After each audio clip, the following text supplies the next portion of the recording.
Bonjour à tous, bonjour à toutes. Plaisir de vous revoir puisque je n'étais pas la semaine dernière. En tout cas, j'espère que vous ça a été, hein, par la grâce de Dieu, et que aujourd'hui, le Seigneur aura encore quelque chose à vous dire à chacun. Je vais avant prier et pour nous introduire dans cette méditation. Seigneur Dieu de grâce, merci Père d'être ce merveilleux Père qui prend soin de chacun de tes enfants. Nous pouvons avoir toutes sortes de choses qui nous contrarient, mais toi, notre Dieu, tu es toujours présent pour écouter nos doléances, pour écouter nos colères peut-être, pour écouter aussi notre joie et notre reconnaissance. Je te loue, Père, de ce que tu es un merveilleux Dieu. Et que, Seigneur, ce que tu veux, c'est que nous soyons toujours avec toi. Que nous ne te tournions pas le dos, parce que tu es doux et humble de cœur. Et que tu es prêt, par Jésus, à apporter des solutions et des grâces excellentes pour tous tes enfants. Qu'ils soient de près, qu'ils soient de loin. Merci pour tout ce que tu suscites, pour que, Seigneur, notre communauté soit pourvue de tous les dons que le Saint-Esprit a déversés. Que chacun exerce ce don selon la grâce que tu lui as faite. Que chacun de nous aussi puissions te remercier pour la moindre petite chose que nous pouvons faire. Et je te remercie de m'utiliser ce matin pour parler à tes enfants, pour me parler. Merci Seigneur. Conduis ce message, car c'est toi qui parles et par moi. Merci Père, sois loué, sois béni, dans le nom puissant de notre Seigneur Jésus, notre Sauveur. Amen. Amen. Le texte de ma méditation, se trouve dans Matthieu, chapitre 13, le verset 3 à 9, et ensuite le verset 18 à 23. C'est la parabole du semeur. Le titre de mon message, la semence de Dieu a-t-il pris racine en toi? A-t-il pris racine en nous? Disons, un semeur, il leur parla en parabole sur beaucoup de choses et il dit, et c'est notre Seigneur Jésus. Un semeur sortit pour semer. Comme il semait, une partie de la semence tomba le long du chemin. Les oiseaux vinrent et la mangèrent. Une autre partie tomba dans les endroits pierreux, où elle n'avait pas beaucoup de terre. Elle leva, parce qu'elle ne trouva pas un sol profond. Mais, quand le soleil parut, elle fut brûlée et sécha, faute de racines. Une autre partie tomba parmi les épines. Les épines montèrent et l'étouffèrent. Une autre partie tomba dans la bonne terre. Elle donna du fruit. Un grain 100, un autre 60, un autre 30. Que celui qui a des oreilles pour entendre, entende. Du verset 18, à partir du verset 18. Vous donc écoutez ce que signifie la parabole du semeur. Lorsqu'un homme écoute la parole du royaume et ne la comprend pas, le malin vient et enlève ce qui a été semé dans son cœur. Cet homme est celui qui a reçu la semence le long du chemin. Celui qui a reçu la semence dans les endroits pierreux. C'est celui qui entend la parole et la reçoit aussitôt avec joie. Mais il n'a pas de racine en lui-même. Il manque de persistance. Et dès que survient une tribulation ou une persécution à cause de la parole, il y trouve une occasion occasion de chute. Celui qui a reçu la semence parmi les épines, c'est celui qui entend la parole, mais en qui les soucis du siècle et la séduction des richesses et toute cette parole et la rendent infructueuse. Celui qui a reçu la semence dans la bonne terre, c'est celui qui entend la parole et la comprend. Il porte du fruit et un grain en donne 100, un autre 60 et un autre 30. Avant de continuer, je demande à Marc-Élie de passer la petite vidéo d'une plante, d'une graine qui est en accéléré et qui doit... Vas-y.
Le semeur, n'est-il pas étonnant qu'un semeur, quelqu'un qui sème, on dirait qu'il sème au petit bonheur la chance.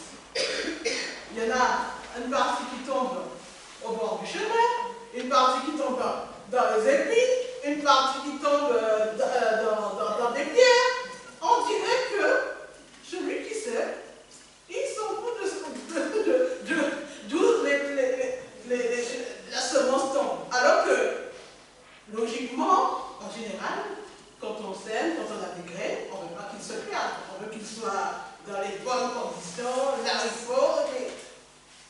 Un agriculteur, quand il ne va pas faire en sorte que les graines tombent là où il sait que ça ne produira pas vraiment la plante, permettra pas à la plante de pousser. Et on voit que ce semeur-là, lui, il sème à tout va. Que ce soit un sol qui est un chemin, que ce soit là où il y a des pierres, que ce soit là où il y a des épis, peu lui importe, il sème la parole. Ça montre, moi, ce que j'ai vu, ça montre que le Seigneur donne la parole à tous ceux, toutes celles qui veulent écouter ou qui sont là. Et donc, nous allons voir maintenant ces graines qui sont tombées dans divers terrains. La première est la semence tombée au bord du chemin. On va prendre l'explication, particulièrement, au Matthieu, chapitre 13, verset 19. Lorsqu'un homme écoute la parole du royaume et ne la comprend pas, le malheur vient et enlève ce qui a été semé dans son cœur. Cet homme est celui qui a reçu la semence le long du chemin.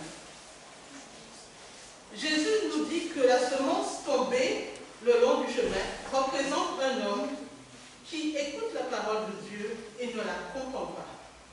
Et le malheur vient et enlève ce qui a été semé. Ces personnes ont, semble-t-il, entendu la parole, mais ne l'ont pas reçue.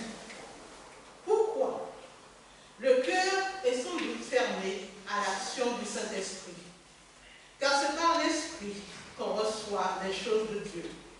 Comme l'apôtre Paul nous le dit dans sa lettre, sa première lettre aux Corinthiens, au chapitre 2 et au verset 12. Ils ont sans doute le cœur endurci comme un sol damné à force que l'on marche dessus. Il devient impénétrable, leur cœur est devenu de pierre. C'est le même chemin aussi neuronal tracé dans le cerveau, induit par certaines habitudes ou comportements hérités ou acquis qu'on ne veut pas abandonner.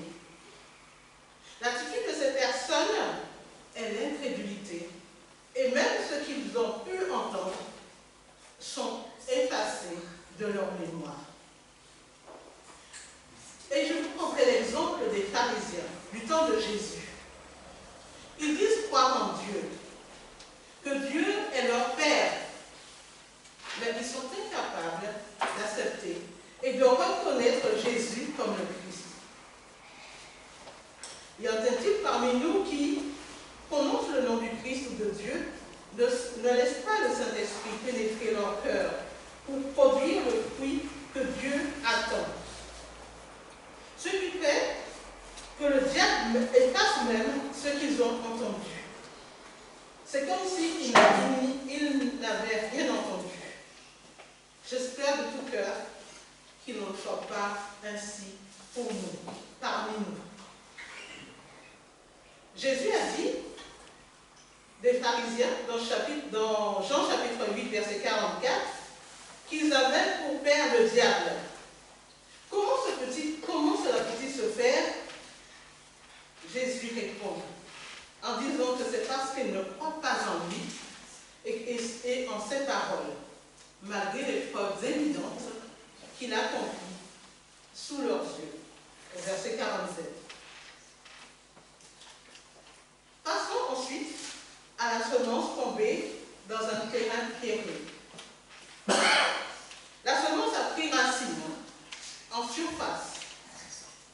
On voit que celui qui a reçu la semence dans les endroits pierreux, c'est celui qui entend la parole et la reçoit aussitôt avec joie. Donc, la semence a pris des racines, mais simplement en surface, parce qu'il n'y avait pas assez de terre pour que ça puisse aller en profondeur. Et on a vu dans l'image que la plante commence par à prendre racine, à faire ses racines, à plonger ses racines dans la terre.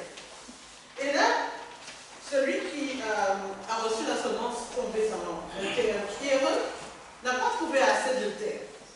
Et Jésus veut dire qu'au départ, il est heureux, il est dans la joie. Mais ensuite, la parole a produit un changement de surface et pas en profondeur. Car dès que vient la difficulté, c'est une occasion de chute, une occasion d'abandonner la foi. Mais il n'a pas de racine en lui-même, il manque de persistance. Et dès que survient une tribulation ou une persécution à cause de la parole, il y trouve une occasion de chute. Tu peux sembler joyeux, joyeuse, parce que le Christ a fait un miracle pour toi. Où la vie chrétienne semblait t'apporter peu de bonnes choses au départ. Mais ensuite, tu ne vois que des difficultés ou des tribulations. Et alors tu te poses des questions sur le bien fondé de ta nouvelle foi. Est-ce qu'on t'a vendu du rêve? Est-ce qu'on t'aurait trompé? Découragé, tu laisses tomber et retournes à ton ancienne vie. Mais parfois, tu gardes l'apparence de la piété, mais renie ce qui en fait la force. Pourtant, le Christ a averti en disant que nous aurons des tribulations dans le monde, mais de prendre courage, car il a vaincu le monde. C'est triste de voir des personnes au début toutes bouillantes et ensuite sembler s'éteindre comme une flamme. Est-ce que cette condition est définitive? Seul Dieu le sait. Nous savons que les occasions de chute sont nombreuses et plus nous nous approchons de la fin des temps, chacun de nous sera éprouvé dans sa foi. Persisteras-tu ou abandonneras-tu? La semence tombée dans les épines. Ici, la parole, et je vais le reprendre afin de continuer, celui qui a reçu la semence parmi les épines, c'est celui qui entend la parole, mais en qui les soucis du ciel et la séduction des richesses et toute cette parole et la rend infructueuse. Ici, la parole est bien dans le cœur. Elle n'a pas été mangée, ni brûlée par le soleil, ni mangée par les oiseaux, ni brûlée par le soleil. Elle ne porte simplement pas de fruits. La parole est rendue stérile. La vie de Dieu est en toi, en nous, mais produit-elle des fruits? Si elle ne produit pas de fruits, pourquoi? Le Christ nous en donne quelques raisons au verset 22. C'est ce que nous avons lu. Les soucis du ciel et la séduction des richesses et toute cette parole et la rend infructueuse, c'est-à-dire stérile. Si l'on est honnête avec soi-même, on verra que les soucis, premièrement, la séduction des richesses, deuxièmement, les plaisirs de la vie, troisièmement, sont les causes, bien souvent, d'infertilité de la parole de Dieu et peuvent nous atteindre à divers degrés. Dans la parabole dans Matthieu, le Seigneur ne fait mention que des soucis du siècle et la séduction. Mais dans les autres évangiles, il est ajouté une troisième chose que je viens de vous dire, les plaisirs de la vie ou les convoitises autres. Comment les soucis empêchent-ils la parole de Dieu de produire du fruit? Dans Matthieu chapitre 6, versets 25 à 27, le Christ nous dit, « C'est pourquoi je vous dis, ne vous inquiétez pas pour votre vie, de ce que vous mangerez, ni pour votre corps de quoi vous serez vêtus. La vie n'est-elle pas plus que la nourriture, et le corps plus que le vêtement? Regardez les oiseaux du ciel, ils ne sèment ni ne moissonnent, ils n'amassent rien dans les greniers, et votre Père céleste les nourrit. Ne valez-vous pas plus qu'eux? Qui de vous, par ses inquiétudes, peut ajouter une coudée à la durée de sa vie? C'est l'inquiétude que génèrent les soucis et qui remplit notre esprit, ou qui peut remplir notre esprit. Le rebelle nous dit, le Christ, c'est le verset 33 et 34. Cherchez premièrement le royaume de Dieu et le royaume et la justice de Dieu, et toutes ces choses vous seront données par-dessus. Ne vous inquiétez donc pas du lendemain, car le lendemain aura soin de lui-même. À chaque jour, celui s'appelle. Oui, on peut avoir des soucis, mais est-ce qu'ils, on va dire, entre guillemets, nous prennent-ils la tête? Est-ce qu'ils sont dans notre... Ils nous minent le moral? Est-ce qu'ils nous font perdre notre communion avec le Seigneur? Est-ce que cela nous conduit à mettre en doute l'amour de Dieu? Avez-vous remarqué que Jésus ne s'inquiétait jamais du manger, du boire, ni de où il va habiter? Dans ces 3 ans et demi de ministère sur terre, Jésus ne s'est jamais inquiété ni du manger, ni du boire, ni de là où sera vêtu. Même il avertit certains de ses disciples que lui, il n'a même pas quelque part pour reposer sa tête. Donc Jésus ne se préoccupe pas et il était conscient. Et c'est notre exemple. Il était conscient que Dieu savait toutes ces choses. Il savait qu'il avait besoin de ça pour sa vie personnelle. Mais il se préoccupait par contre du bien-être d'autrui. De savoir que l'autre était bien. Quand les disciples, après son message, un long discours, et qu'il y a toute une foule qui est là depuis un certain nombre de temps, il ne veut pas les renvoyer à vide. Il dit, mais si on les renvoie comme ça, ils vont perdre leur courage, ils n'ont pas mangé depuis 30 jours. Donc le Seigneur se souciait du bien-être des autres, de ceux qui soient bien, mais de pour lui-même, remarquez qu'il n'a jamais s'est inquiété, on n'a jamais pensé une parole où il s'inquiétait de ceux qui, la vie courante, je veux dire, pour nous, la vie courante. La séduction des richesses. La richesse est une bonne chose, pourvu qu'on sache l'utiliser à bon escient. L'apôtre Paul rappelle une chose pour qui recherche les richesses pour eux-mêmes. Dans 1 Timothée, chapitre 6, verset 10, il nous dit, « Mais ceux qui veulent s'enrichir tombent dans la tentation, dans les pièges et dans beaucoup de désirs insensés et pernicieux qui plongent les hommes dans la ruine et la perdition. Car l'amour de l'argent est une racine de tous les maux, et quelques-uns, en étant possédés, se sont égarés loin de la foi et se sont jetés eux-mêmes dans bien des tourments. » Le Seigneur a aussi donné une parabole en ce sens.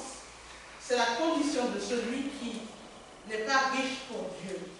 Et cela, on le trouve dans Luc, chapitre 12, du verset 16 au verset 21. Il leur dit cette parabole. Les terres d'un homme riche avaient beaucoup rapporté. Et il raisonnait en lui-même, disant, « Qu'est-ce que je ferai? Car je n'ai pas d'élevage pour serrer ma récolte. Voici, dit-il, ce que je ferai. J'abattrai mes greniers, j'en bâtirai de plus grands. J'y amasserai toute ma récolte et tous mes biens. Et je dirai à mon âme, tu as beaucoup de biens en réserve pour plusieurs années. Repose-toi, mange, bois et réjouis-toi. Mais Dieu lui dit, insensé, cette nuit même, ton âme te sera redemandée. Et ce que tu as préparé, pour qui cela sera-t-il? Et Jésus va dire, telle est la condition de l'homme qui n'est pas riche pour Dieu.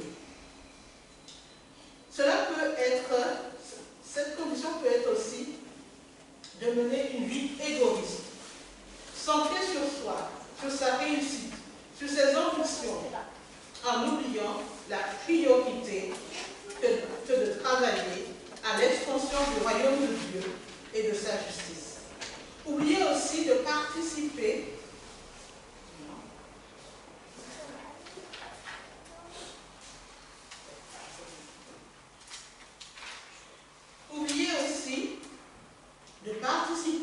avec les biens que nous avons au bien-être d'autrui, à soulager la souffrance de ceux et celles qui nous entourent. Ensuite, les plaisirs de la vie, ça peut être le confort, le bien-être, une vie facile. Est-ce ta priorité? Là encore, examinons nos engagements à la lumière du don de Christ et de l'espérance de son retour. Et hier, j'écoutais un message qui me rappelle Lot, le neveu d'Abraham. Quand ils doivent se séparer, il choisit d'habiter dans la plaine de Sodome. Et quelques années plus tard, on le retrouve dans Sodome. Donc on voit qu'il y a eu un petit glissement, si on ne peut pas dire un grand glissement. Il a vu que tout était dans la plaine de Sodome, c'était facile, pour ses troupeaux, ils auraient tout ce qu'il faut. Mais n'empêche que, au fur et à mesure, incidemment, plus tard, on le retrouve dans Sodome. Alors qu'il sait la réputation de ces gens, alors qu'il sait qu'il est aussi possible même si lui il a gardé, il s'est pensé peut-être un peu assez fort pour pouvoir, comment dire ça, ne pas être influencé par les habitants de Sodome, mais n'empêche, il n'a pas pensé à ses filles, il n'a pas pensé à ses enfants, il n'a pas pensé à sa femme. Et donc, la vie peut sembler bien facile, mais elle peut coûter cher à notre expérience de foi, à notre expérience spirituelle.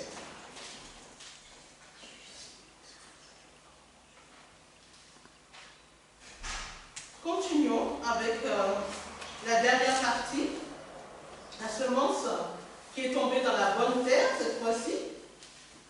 C'est celui qui entend la parole et la comprend. Il porte du fruit et un grain en donne 100, un autre 60, un autre 30. Elle produit des fruits en quantité diverse, mais elle en produit. Elle est débarrassée des mauvaises herbes, c'est-à-dire peut-être des soucis, et la confiance dans le Père est totale. Comment les fruits de la parole se développent-ils? Jean chapitre 15, versets 1 à 8. Si vous voulez bien le prendre, Jean chapitre 15, 1 à 8.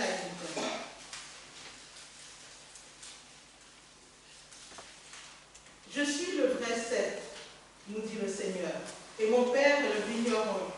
Tout sarment qui est en moi et qui ne porte pas de fruit, il le retranche. Et tout sarment qui porte du fruit, il l'émonde, afin qu'il porte encore plus de fruits. Déjà vous êtes tous purs à cause de la parole que je vous ai annoncée. Demeurez en moi et je demeurerai en vous. Comme le sarment ne peut de lui-même porter du fruit, s'il ne demeure attaché au sceptre. Ainsi, vous ne le pouvez non plus si vous ne demeurez pas en moi. Je suis le sceptre, vous êtes les sarments.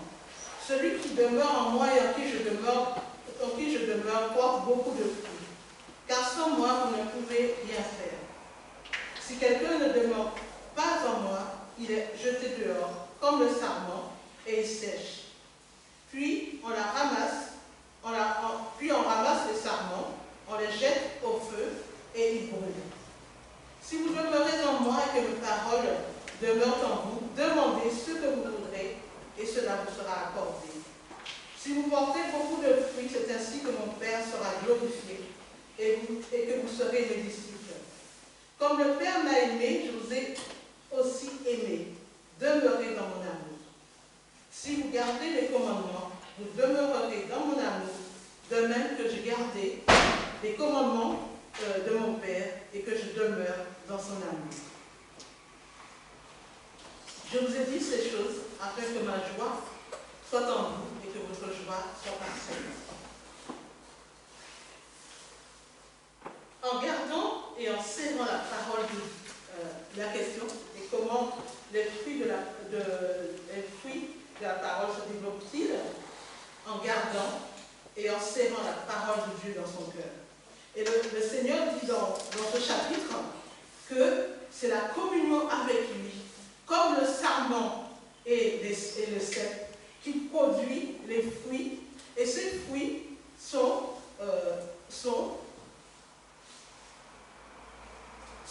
l'amour.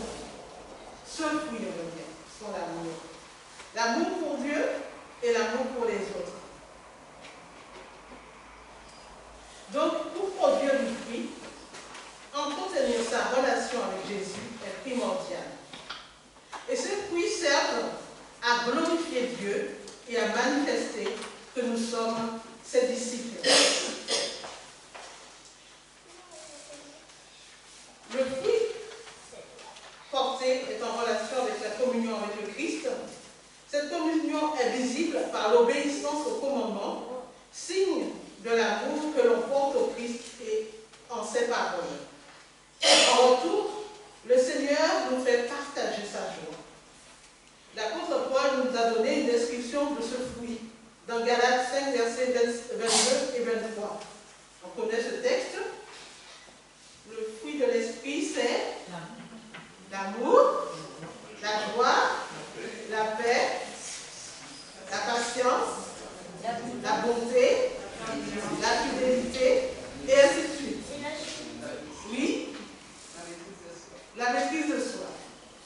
Donc, plus on connaît le Christ, normalement, naturellement, plus on produit ce caractère, ce fruit qui est en relation avec cette communion avec lui, par le Saint-Esprit. Le Christ, avant de partir au ciel, nous a laissé un autre consolateur, le Saint-Esprit, un autre lui-même, chargé de rappeler ses paroles et de nous conduire dans toute la vérité, de nous enseigner toutes choses. Le Saint-Esprit forme notre caractère et nos actes attestent de cette transformation. Cela ne se fait pas par l'effet du hasard. Lorsqu'on voit la plante, est-ce qu'elle fait d'elle-même, c'est elle qui se tire, qui tire ça? Non, elle tire toute cette substance de la terre pour produire des racines et se développer. Les parents, le bébé qui est né, est-ce que vous, chaque jour, les parents se disent, mais il faut que je tire mon bébé, il faut qu'il grandisse. Qu'est-ce que vous faites? Par les parents, qu'est-ce que vous faites? Pour qu'il grandisse bien.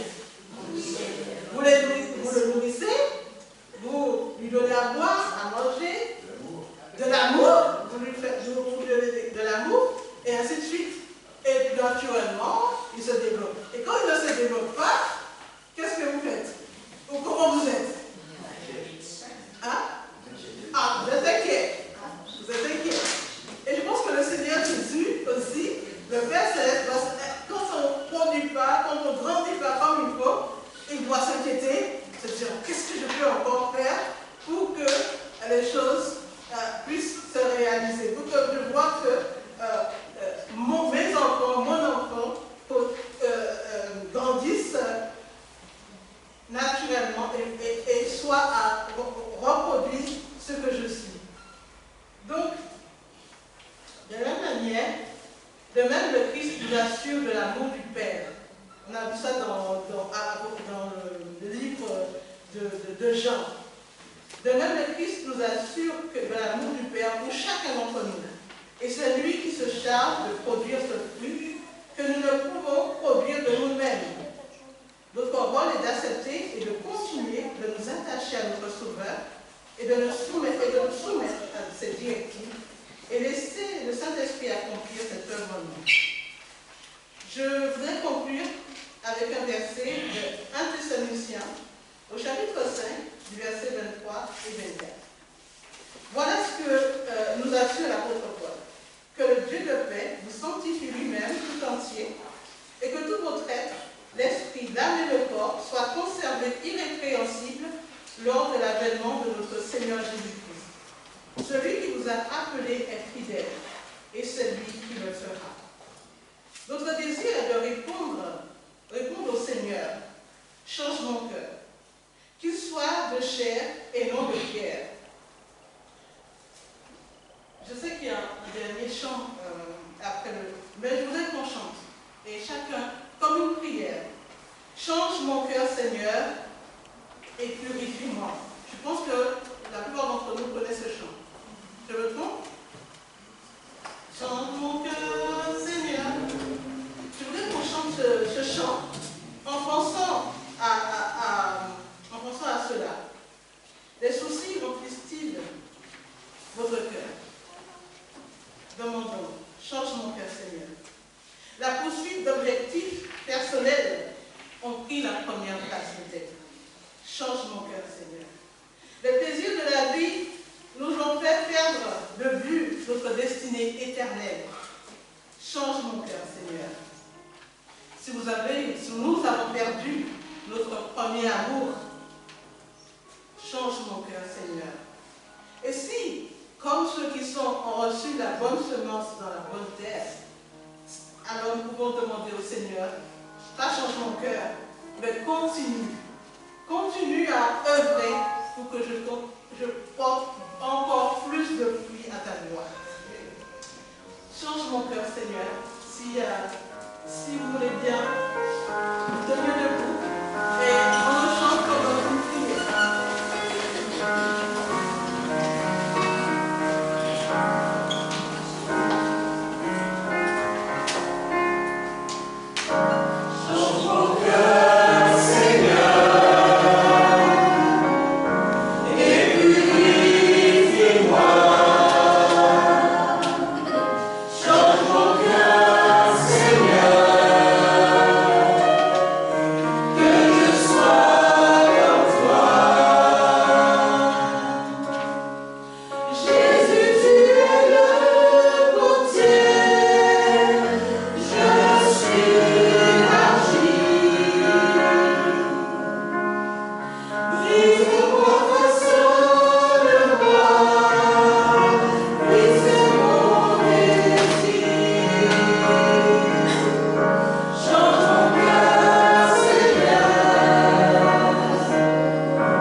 de l'Éternel qui a fait les cieux et la terre. Oui, que nous regardions vers en haut pour trouver du secours. Seigneur, la vie n'est pas toujours facile ici-bas. Et encore, dans ces temps qui sont les derniers, tu as dit qu'il y a beaucoup de choses qui pourraient nous mettre dans l'angoisse, dans les inquiétudes. Mais que toi, tu as déjà vaincu le monde. Alors que nous prenons courage. Et quoi qu'il puisse se passer, garder la pleine, entière foi en tes promesses. Oui, tes promesses sont certaines et vont se réaliser. Amen. Que ce soit dans notre vie aujourd'hui, que ce soit dans l'avenir.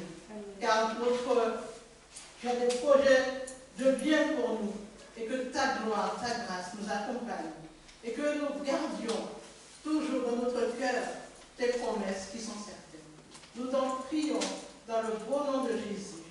Amen. Amen.